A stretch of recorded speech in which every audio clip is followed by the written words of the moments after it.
देश की आर्थिक राजधानी मुंबई और उसके आसपास के इलाकों में आसमानी आफत का दौर जारी है। तस्वीरें गवाह हैं कि मुंबई में मानसून किस कदर रौद्र रूप अख्तियार कर चुका है। भारी बारिश और घने बादलों के कारण मुंबई का आसमान पूरी तरह ढक चुका है, जिसका सीधा असर अब विमानों की आवाजाही पर पड़ने लगा है। मूसलाधार बारिश ने अब हवाई सेवाओं की रफ्तार पर भी ब्रेक लगा दिया है।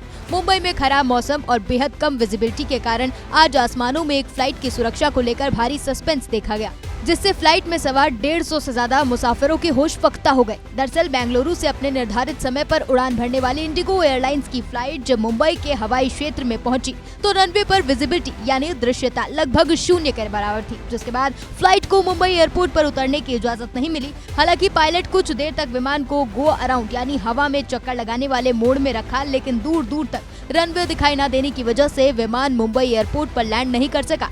घने बादलों और लगातार हो रही बारिश के बीच मुंबई एयरपोर्ट के एयर ट्रैफिक कंट्रोल यानी एटीसी ने लैंडिंग को असुरक्षित माना। ईंधन की सीमा और सैकड़ों यात्रियों की जान की सुरक्षा को ध्यान में रखते हुए पायलट ने तुरंत फैसला लिया। पायलट ने राजकोट के हरिहर एयरपोर्ट पर संपर्क किया, जिससे इस संकट की स्थिति में सबसे सुरक्षित और सक्षम विकल्प माना गया है। राजकोट एयरपोर्ट प्रशासन ने भी स्थिति की गंभीरता को समझते हुए बिना वक्त गवाए सक्रियता दिखाई और विमान को लैंडिंग की तुरंत मंजूरी दे दी। हिरासर एयरपोर्ट के आधुनिक लंबे रनवे और एडवांस नेविगेशन सिस्टम की मदद से पायलट ने बिना किसी परेशानी के विमान को सुरक्षित रनवे पर उतार लिया। विमान के लैंड होते ही प्रशासन और यात्रियों ने राहत की सांस ली।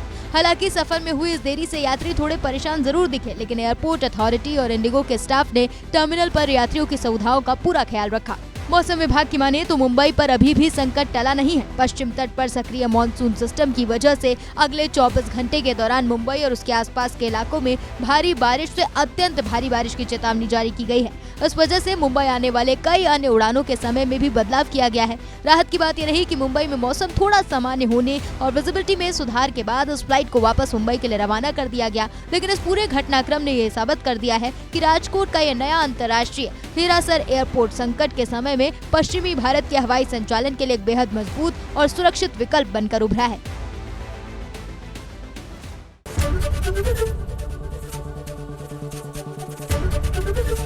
एबीपी गंगा, खबर आपकी, जुबान आपकी।